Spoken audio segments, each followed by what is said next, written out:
Hello, everyone. Welcome to Equity Guru.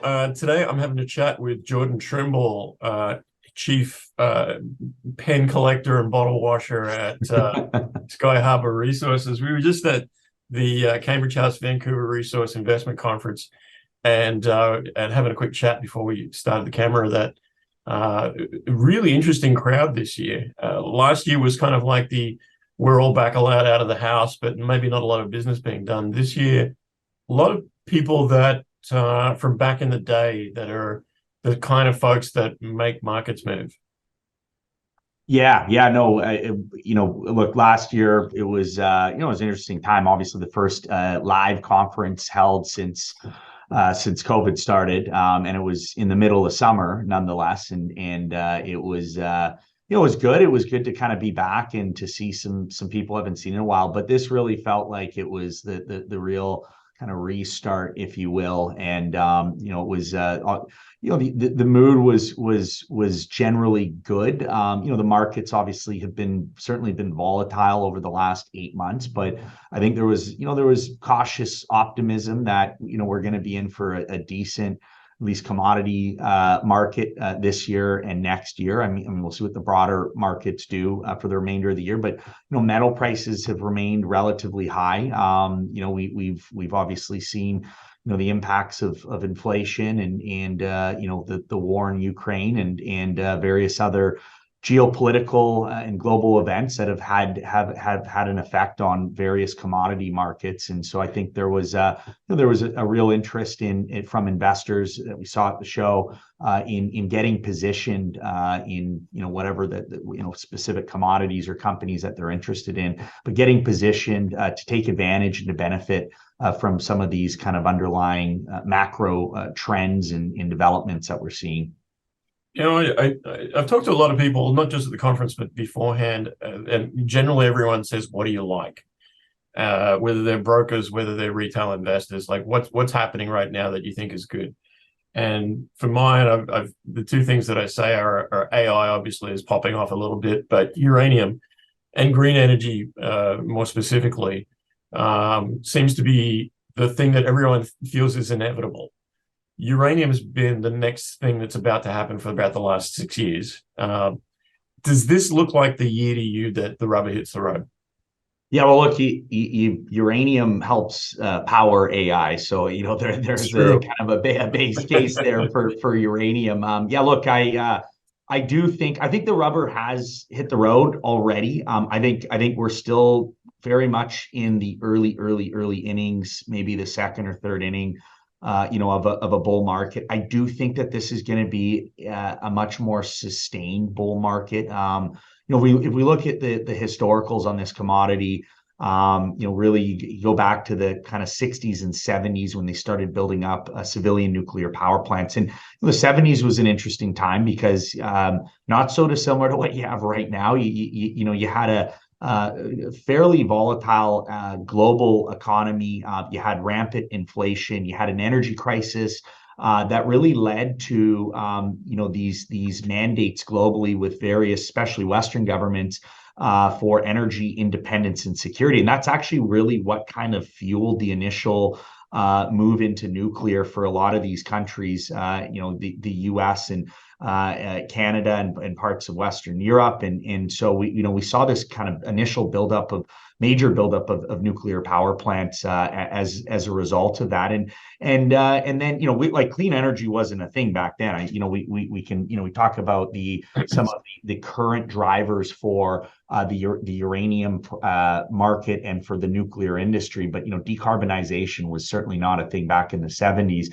And then look, it suffered through some notable setbacks. In particular, some of a couple of the accidents, nuclear accidents that happened. Most recently, Fukushima, and Fukushima. Again, this was well over 10 years ago. Everyone knows Fukushima. It really just decimated the industry. You saw the uranium price, which had peaked in 2007 at $140 a pound, and moved down to about $40 a pound during the financial crisis and then moved back up to $70 a pound before Fukushima happened. And then Fukushima, we saw this basically a 5 or 6 year downward spiral to sub $20 a pound, which in inflation adjusted terms was one of the lowest prices the commodity had ever traded at, and really created this incredible contrarian opportunity that we saw at Skyharbour to go out and build up the asset base in northern Saskatchewan in the Athabasca Basin, and we can talk a bit more about that. But just getting back to the uranium market, so we've now seen since 2016, since 2017, we've seen this recovery underway. I think, again, like I said, we're still very much in the early innings. We've seen the price now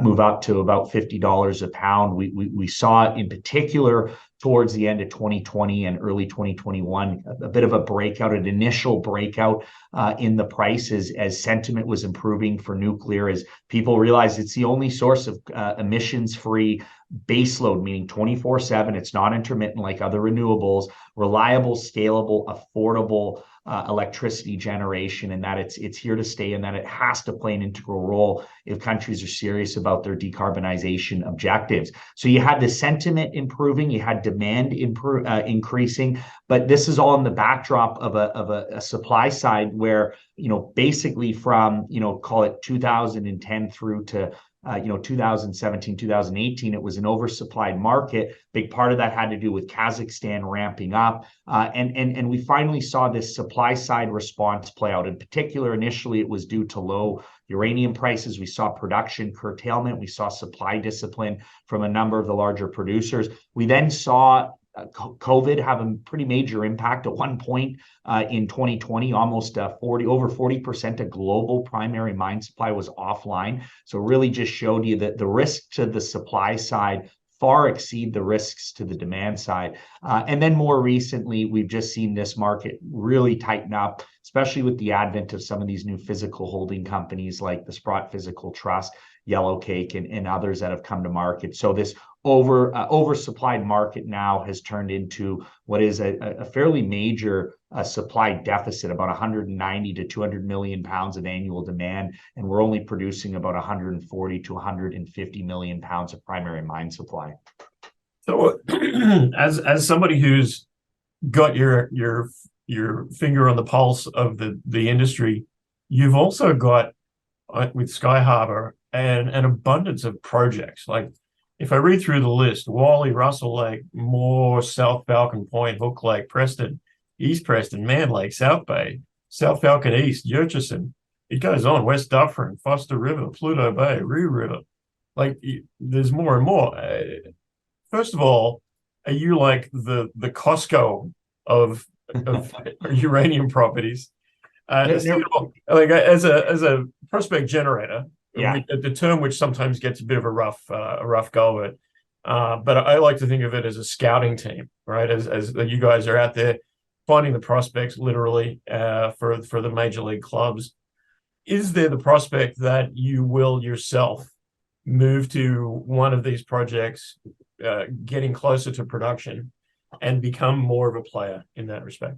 Yeah, well, I haven't heard the Costco analogy used before, but that's certainly an interesting one. But yeah, look, so we've acquired now through various means, staking and transactions with other companies, a major portfolio of 18 projects scattered throughout northern Saskatchewan and the Athabasca Basin. And for the audience out there that aren't familiar with the Athabasca, it's the highest grade depository of uranium in the world. That the average grade there's about 10 to 20 times that of the global average. So this really is the best place in the world to be looking for and developing uranium deposits. It also so happens to be in Saskatchewan, which is ranked as the #2 mining district by the Fraser Institute. So as I said, we saw a contrarian opportunity. It's almost 10 years ago now that we started the company as Uranium Company and started building up the asset base.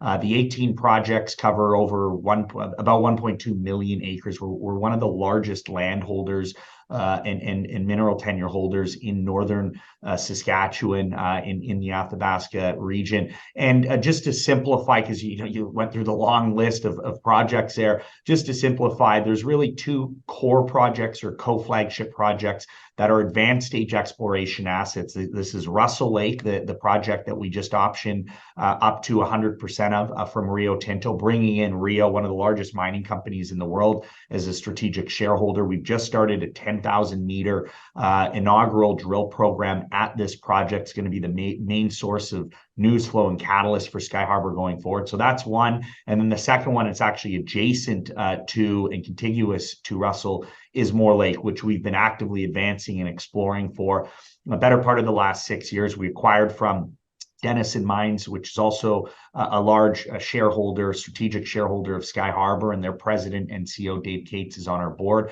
So these are co-flagship projects. They're advanced stage projects. They either host small resources and or have high-grade uranium mineralization in previous drilling. And we really, we're very much focused on these projects because, in our view, these are the most prospective, the most advanced stage, and they have the best prospects at this current point of delivering new high-grade meaningful discoveries or high-grade resource expansion to create value for our shareholders. So that's where our budget, that's where our focus is going. The other projects are secondary and tertiary projects. Not that they aren't as prospective geologically. It's just that, again, they're not as advanced stage, maybe in some cases earlier stage, more grassroots projects. These projects are the ones that fall into our prospect generator business. And so we look to option or JV these projects out. We've now signed option agreements with 7 different partner companies, 2 of which are now formal JVs, 5 of which the partner companies are still earning in.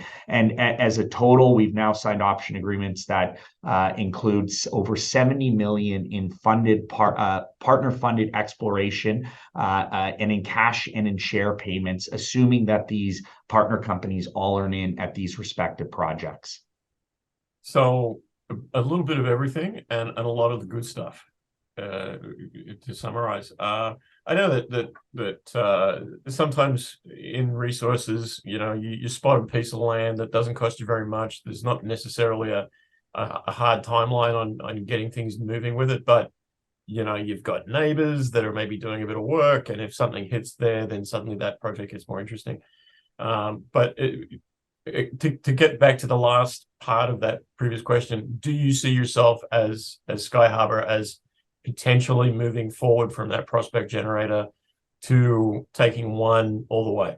Right. And just focusing, I mean, look, we very much, as I pointed out, we are focused more so on the 2 main assets. But I look, the end goal for this company, for us, is ultimately to build it up.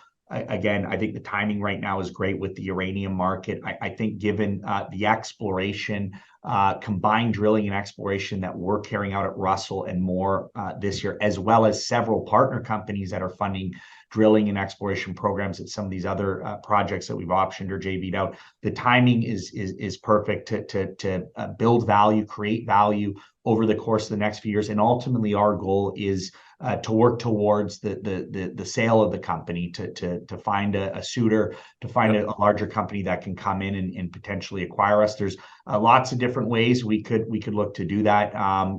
We have considered potentially at some point maybe spinning out the prospect generator business. I mean, that's the great thing with the prospect generator business. Another benefit is it gives you some optionality, not just with the drilling and the discovery potential of the projects, but with actually how you structure the company going forward. And so it gives us some optionality, gives us some flexibility, and really it gives us kind of multiple shots on goal, if you will, with various operators and other companies funding and advancing these projects. I like to think of it as we're building Skyharbour into a one-stop shop for high-grade discovery potential and exposure across a diversified group of projects and assets scattered throughout the basin. And most of the funding, most of the exploration dollars are coming from partner companies. So a real lack of risk, I would imagine. You with the partner companies, your need to raise money is a lot smaller, and with the various exposure you have with all these different properties, You've got opportunities there for, on a rainy Tuesday to suddenly find out that something's in play. Yeah, absolutely. Great way of putting it. In talking to people about how I think uranium's about to pop off, generally people will say, like, what do you like company-wise in that area? And, my standard three uranium clients, but when I mention Skyharbour, everybody, not just most people, but everybody says, well, yeah, Skyharbour. It's like the good middle of the pack. You're not producing, you're not flying helicopters over, you're in that sort of middle ground of, like, you got to have some Skyharbour in your basket, because it's just a good base of operations from which to spread your money across the sector. Yeah, no, look, that's great to hear. I appreciate that. And yeah, look, I think it's important to note too, we've been around for a little while now. I mean, this was a very challenging sector, even 3.5, 4 years ago, let alone, 8, 9, 10 years ago. And that's the beauty of these markets, and this industry, quite frankly, is, the cyclicality of it, and the opportunities that are out there when the market is, really kind of down and out. And, we're now coming into a better market. There's a very bullish case for uranium going forward. You and I have talked about this extensively in the past, but I really kind of view it as there being, any one of 5 or 6 catalysts that could drive, a much there uranium price. And in Skyharbour, we are very well positioned, as we've just gone over, to benefit from those rising prices. There still aren't that many uranium companies. I think that's an important point to highlight. We haven't seen, yet the euphoria and the influx of companies that we saw in the mid 2000s. We've obviously seen more companies come in. That's catered nicely to our prospect generator business, but we're still a far cry from where we were 06, 07, and for that matter, even in 2010 and 2011. And so it's still not a super crowded space, and I think we'll see that change. But again, there's only a few places globally that public companies can go in and explore for, develop, and produce uranium. And as I pointed out, the Athabasca Basin, in my mind, really is the best jurisdiction, and offers companies and investors potential, these major discoveries and exploration upside potential through these high grade deposits being discovered in the basin. These are some of the richest mineral deposits, in value per ton of any mineral deposit globally. So when you're successful in finding a high grade deposit in the basin, that what the size of the prize is, and it's significant. So one of the things I've always wondered about with uranium companies, exploration companies, is I imagine that anyone can go and dig gold up out of their backyard, but when it comes to an ore that is, let's say, a little bit more prized strategically from a global perspective, is there a bit of a process to becoming a uranium explorer in terms of, like, government oversight, things that you've got to prove that you're up to scratch to actually be in that area? Yeah, no, it's a great question. Look, there are some additional layers, with permits, in the Athabasca Basin, getting the social license to go in there and work. Obviously that gets certainly the permitting and the licensing. When you are a more advanced stage company, let's say, in more advanced stage development and or production, uranium, it's a radioactive substance. It's highly politicized, needless to say. So, that certainly becomes more of an issue. And to be honest, I think the key takeaway there for investors is it's not easy to develop and build a uranium mine. It takes time, and so that's going to have a major impact, especially as this market's bifurcating east and west right now.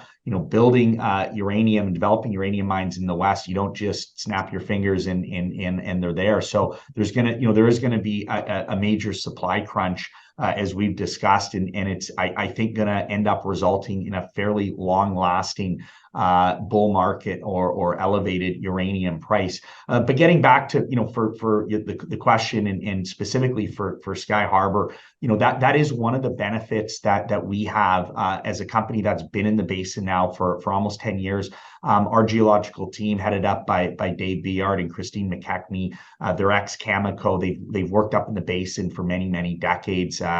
Dave built and sold a company called JNR Resources, and so they know how to operate up there, and that certainly benefits us. And allows us to get the work done, to go in and advance these projects as we like, and that's that. There are barriers to entry for new companies coming in. It's not just as easy as going in there and staking land, and the next thing you're drilling holes, and you have the potential for a new discovery. It's like there's a process, and that's again getting back to our model is we're focused on the projects that we feel have the most the best potential of either resource expenditures. I think it's important to note too, yes, we are an exploration discovery company, but we do have resources, right? We do have pounds in the ground.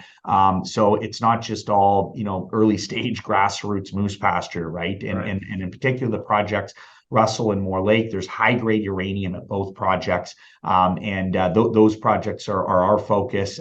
Any next drill hole at those properties, can deliver potentially new high-grade zones of mineralization and excite the market. And then, we've got our partner companies actively advancing our other properties, and we work closely with them to ensure that they're able to advance these projects and get the work done. It's one of the benefits of the prospect generator model is you do get to work with these other teams, with these other geologists and technical people to get the actual programs underway and completed, but also to help with the exploration strategy and targeting selection at the projects. So I'm guessing that as the son of a legend in the markets, you've probably gone through a lot of years of eye rolling, people saying, talking about your dad instead of your own achievements. I found it interesting at the conference to talk to your dad, who's clearly got his ski ears on. He's like come down off the mountain, and all he can say is like, I don't know what's happening because my son's got it under control to the point where I can just go and ski my life away. How does it feel to have? And I think the general consensus over the last few years has been that as much as you're related to Markets Royalty, that you've taken this thing and made it your own. You put your own stamp on it. You've demonstrated your own abilities. And, your kid's going to be the one that's going to talk about his dad. Yeah, no, I mean, look, he's a mentor of mine. He's, he was a stockbroker, as you know. He hasn't been overly involved on the company side. He's been an investor in the company. Like I said, he's a mentor of mine. He's been in this business now for a long time. And, I appreciate the kind words. And yeah, look, I mean, I think one thing, worth noting is, and I talked a little bit about it, we've done a good job building the team up at Skyharbour. I mean, this was, 10 years ago, it was just kind of an idea. It was something that, again, like we saw an opportunity with uranium. We saw an opportunity with some of these new discoveries that were being made in the basin with NextGen, with fission. And so we were seeing some of these. It was really interesting watching some new thinking, some new exploration methods and techniques being utilized to make these discoveries. And I reached out to, at the time, became our head geologist, Rick Kazmersky, and his business partner, Dave Biard. And these were two geologists that had just built and sold JNR. They'd been looking for uranium in the Athabasca Basin for decades. And I bugged Rick enough to come on as a technical advisor. He didn't at that point. I think he was wanting to be retired or semi-retired. But really, we did a good job building the foundation through a management and board of directors that had capital markets experience, that knew how to raise capital, that had built and sold companies. I was the corporate development manager for a gold company called Bayfield Ventures, which our chairman Jim Pettit ran, and then we teamed up with a great geological team that has focused technical expertise in the Athabasca Basin, and really kind of built it up from there. So there's been a lot of people involved and that have been important pieces of the puzzle. But it has been a big team that's made it into what it is today. Well, I mean, to reiterate, like, this is your company. Like, you've built this thing, and I think industry-wide, you've gained a lot of respect from doing that. And it's not easy going through the ups and downs of the market cycles, of the sector cycles, to demonstrate not only that you're putting together something real, but to get the wins along the way that make people sit back and say, oh, Skyharbour is a real thing. This isn't just an exploration place, not just a prospect generator. Like, there's runs on the board here. And I think, having watched you over a couple of years, you've really tacked on again and again, I think, things that have surprised the market, that have showed that you're really building something that you believe in and that other people believe in. And, we've all been around the House Street Boys for long enough to know that that's not typical. Yeah, I mean, look, we really do believe in what we're doing, and you can see that too with our insider positions. Myself, Dave Cates, who's the president and CEO of Denison, has been a director, an active director, a valuable part of our board for since 2016. He's added to his position. Jim Pettit, the chairman, our geological team, and so we really do believe in our own cooking here. We see the opportunity, and we've been fairly aggressive, in particular over the last 5.5, 6 years, adding to the project portfolio, a couple of major transactions. And now it's exciting because this is going to be the year where we get to go out. We're well funded, and we've got not just our drilling, our minimum 10,000 meter drill program at Russell. We'll likely expand on that later in the year and going into the new year, but we've also got the most active partner companies as well, advancing some of our secondary and tertiary projects. So this really is, the year in which we have the best shot at announcing something major, new discovery, or a continued success at some of the projects. And so yeah, it's exciting time for us and the shareholders, and we'll see what the uranium price does, but I'm as bullish on it. I can confidently say I'm as bullish on it as I've ever been, and I really do believe that the value proposition right now in Skyharbour is as strong as it's ever been. And just looking at the share price, your stock price is up about 50% over the last 6 weeks. Like, in a soft market, when nobody's running around raising a bunch of money just yet, that's quite the achievement in and of itself. So I'm happy to be talking about you as much as we can, because to quote Tommy Humphries when he walked in the door and saw you surrounded by people, he said, "Fuck, Jordan Trimble, fucking rock star." Tommy's a good friend. Look, Tommy's incredibly successful, and that means quite a bit coming from Tommy. I appreciate that.